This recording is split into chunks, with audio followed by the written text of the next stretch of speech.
Quran itu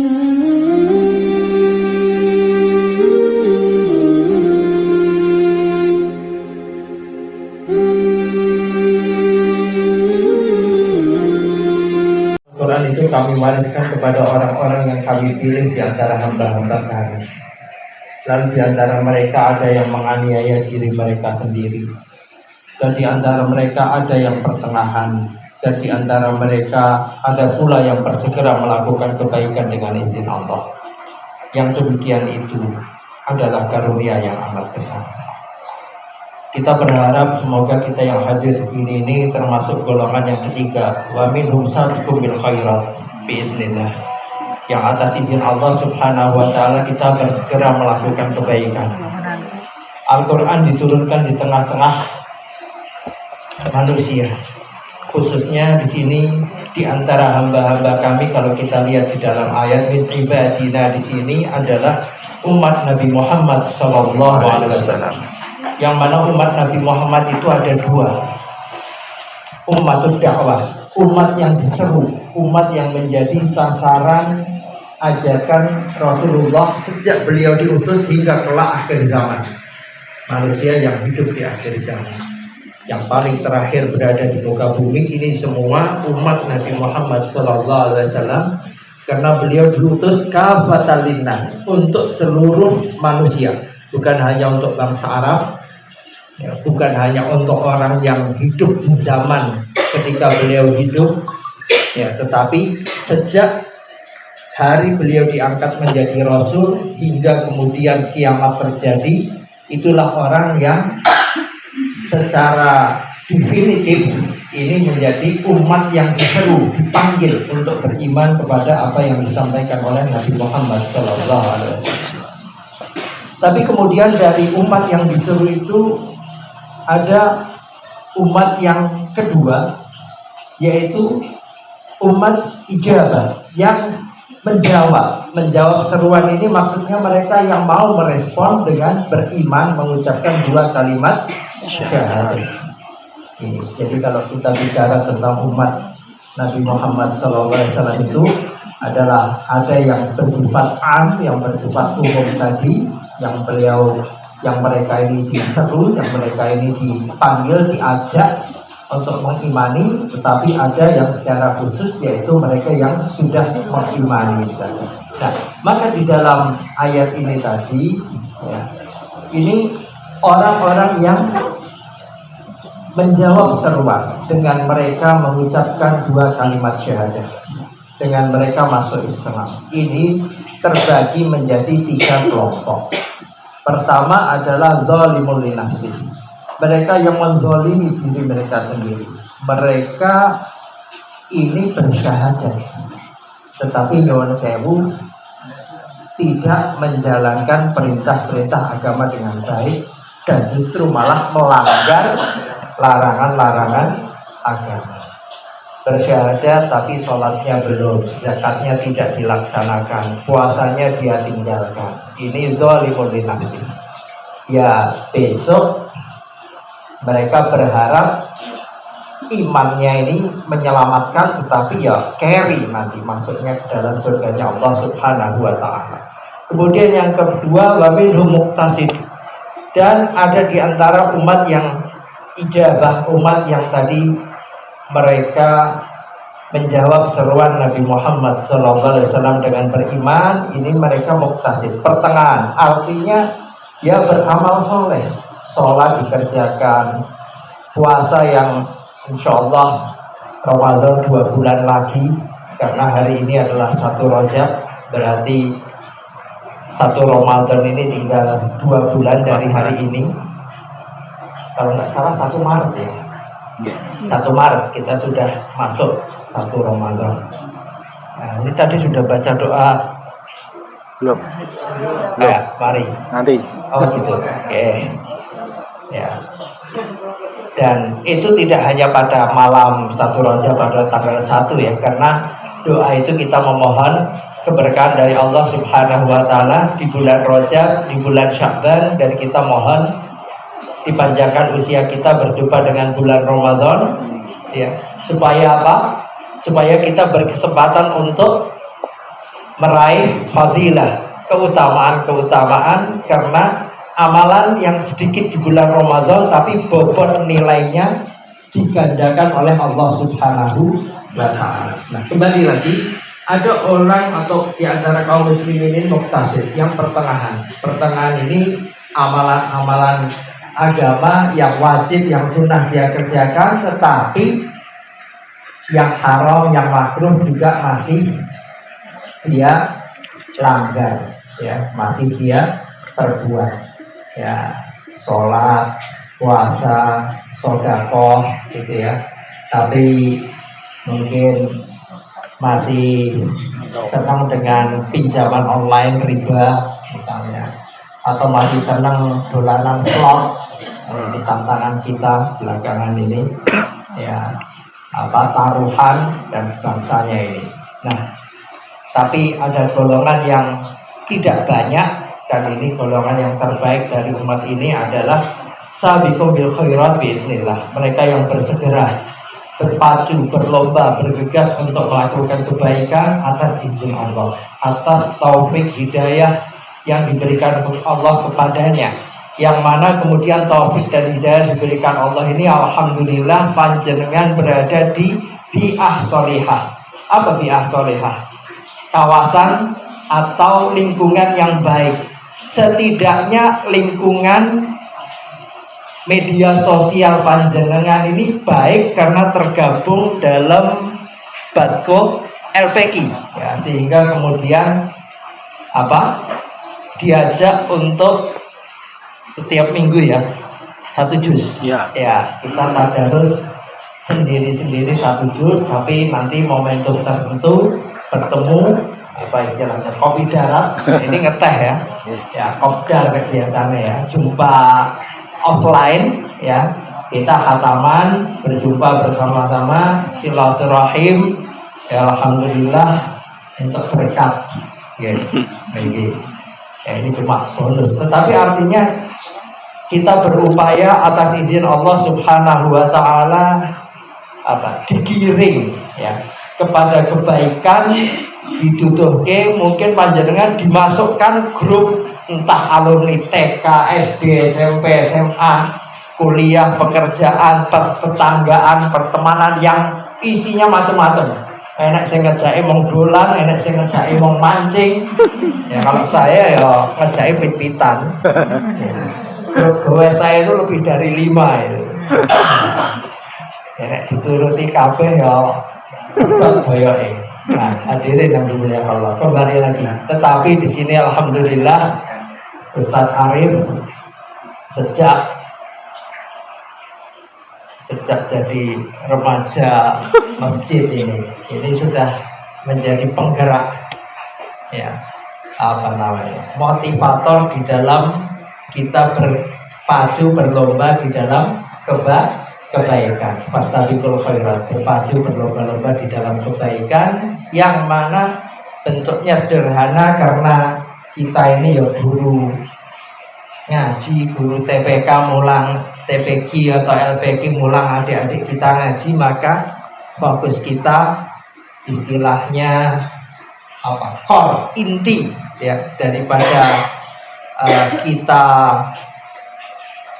mengembangkan diri itu adalah mendekatkan diri kepada kitabullah Al-Qur'anul Karim.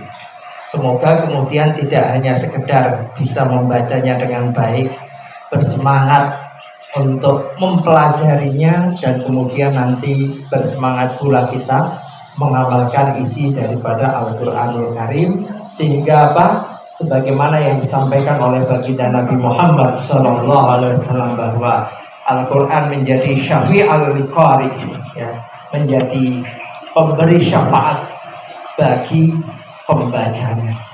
Di mana syafaat itu dirasakan pertama adalah ketika nazar, ketika sakaratul maut.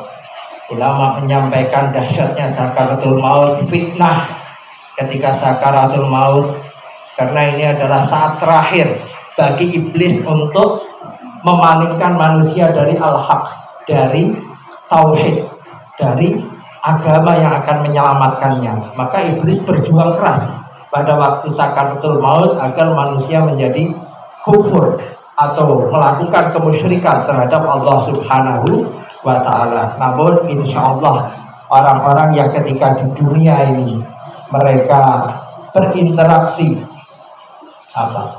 kalau istilahnya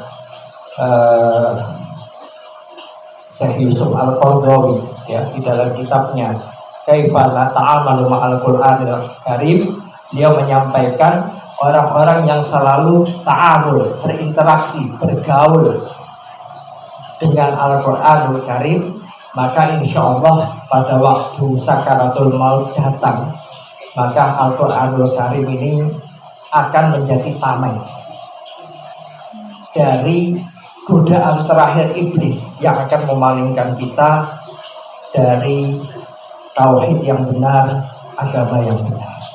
Kemudian yang kedua di alam kubur banyak disampaikan bagaimana kemudian ketika malaikat Munkar dan Nakir yang datang untuk bertanya di alam kubur, ya, dengan begitu hibah, itu perbowonya, ya, aura ketegasannya yang menggentarkan, tetapi bagi orang-orang yang di dunianya mereka menggeluti Al-Quran, baik merutinkan untuk tilawah, mengajarkannya, menghafalkannya, ya, mereka ini kemudian akan mendapatkan pembelaan dari apa yang dulu dibacanya di dunia tatkala menghadapi pertanyaan di alam kubur. Ketika itu Al-Quran datang dalam sosok manusia yang berwajah tampan, bercahaya, lalu kemudian menyampaikan kepada malaikat penjaga kubur yang akan menanyai, ya, agar jangan, bahasanya kita bergalak-galak. Gitu. Ini orang yang menjadi kelangenan Gusti Allah, karena dulu ketika di dunia ini kelangenan orang ini adalah menggeluti kitabullah Al-Quran. Kemudian ketika sudah selamat dari itu, maka kemudian diberi terang, padang lan jembar, terang dan lapang kubur bagi orang yang di dunia ini melazimi Al-Quran. Hingga kemudian ketika dibangkitkan pada saat hisab, ya, Al-Quran akan datang lagi menjadi pemberi syafaat bagi kita. Artinya sesungguhnya waktu yang kita pakai, kita habiskan untuk tilawatil Quran, termasuk untuk memperbagus bacaan Al-Quran.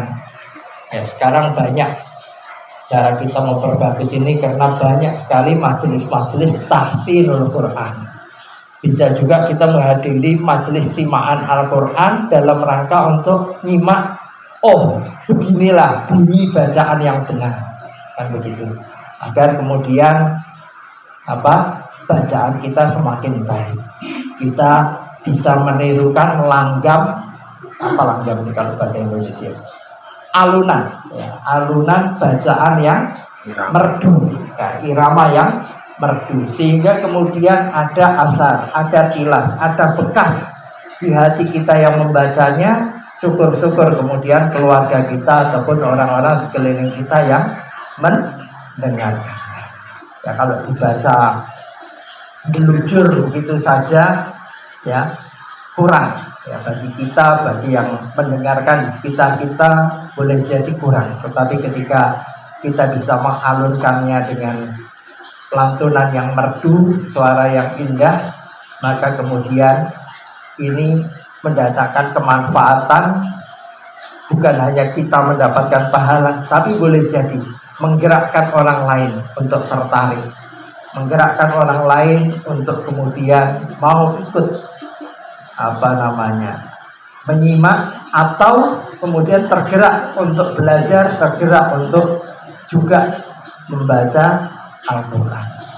Oleh karena itu posisi strategis panjenengan sedaya sebagai guru TPQ, LPQ dan bangsanya ini yang melazimi tilawatil Quran, monggo kita teruskan. Dan kita punya tantangan besar karena Menteri Pendidikan dan Menteri Agama ini sudah saling lirak-lirik, bisik-bisik. Besok Ramadan itu sekolah off 1 bulan. Ini mesti wong tua bingung anaknya apa.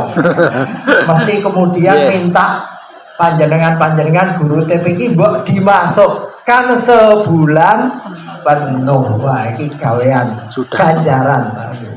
Artinya ini tantangan, peluang, ladang amal kita semua, ya, ladang amal kita semua. Bagaimana kemudian bisa, kalau bisa bikin target, ya, 1 bulan Ramadan ini anak-anak, ya, nek ben ketok gagah, ki ngapalke sak surat wae juz amma gagah. Sak surat wae. Ya, 1 bulan Ramadan ngapalke juz amma tiap hari 3 ayat, 2 ayat, bulan ini terus rampung juz amma. Nah, nanti akhir Ramadan kata apa kok juz amma? Rampung surah Amma yang tasa'ulun, ya, surah An-Naba. Ya, 1 surat aja. Akhir Ramadan kemudian wisuda surah An-Naba ngono gagah. Ya, walaupun sak surah, tapi artinya kita berharap ini tantangan.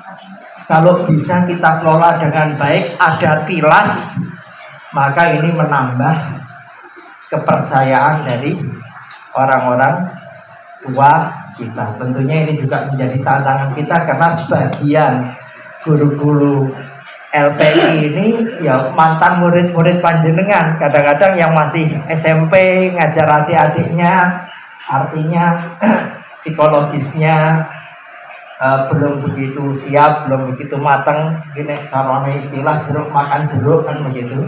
Ya, tapi ya keadaan.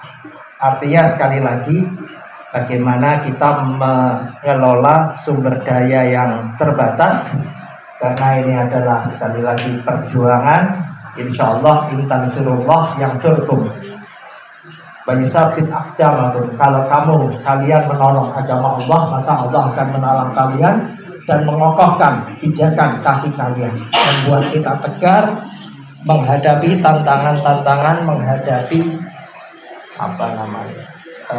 problematika yang digelar atau terjadi di hadapan kita. Sekali lagi, ketika kita bersandar kokoh kepada Allah Subhanahu wa Ta'ala, insya Allah ya sikoh kita billah ini akan membukakan pintu-pintu kebaikan, pintu-pintu pertolongan, nusrah minallah, sehingga kita dapat menjawab tantangan dan menyelesaikan persoalan-persoalan kita. Dan sekali lagi kita niatkan betul-betul dalam rangka lillahi kalimatillah, kita ngesui anak-anak, adik-adik kita ini benar-benar dalam rangka menegakkan kalimat Allah, agama Allah. Insya Allah sudah banyak sekali bukti keberkahan dan dibukakan pintu-pintu kemudahan dalam urusan-urusan kita yang lain. Jadi guru TPQ kalau orientasinya uang sabun atau uang transport itu betul-betul tidak cocok kan begitu ya. Mending les matematika atau yang lainnya.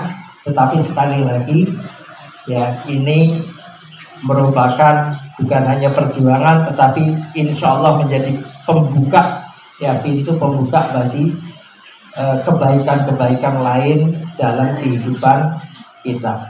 Oleh karena itu, sesuai dengan tema Al-Quran sebagai penolong kita di dunia dan akhirat, tadi kita sudah sampaikan gambaran bagaimana ketika kita akan berpisah dengan dunia, Al-Quran menjadi penolong kita sampai pada waktu kita dihisab Allah Subhanahu wa Ta'ala. Al-Quran menjadi penolong, pemberi syafaat kepada kita dalam menghadapi dahsyatnya hisab, perhitungan amal-amal kita, dan kemudian dalam keseharian kehidupan kita di dunia yang tidak bisa dinyatakan satu persatu, tapi dirasakan. Bagaimana kemudian dari Al-Quran ini kita mendapatkan keberkahan, kita mendapatkan solusi-solusi dalam problematika persoalan-persoalan kehidupan kita.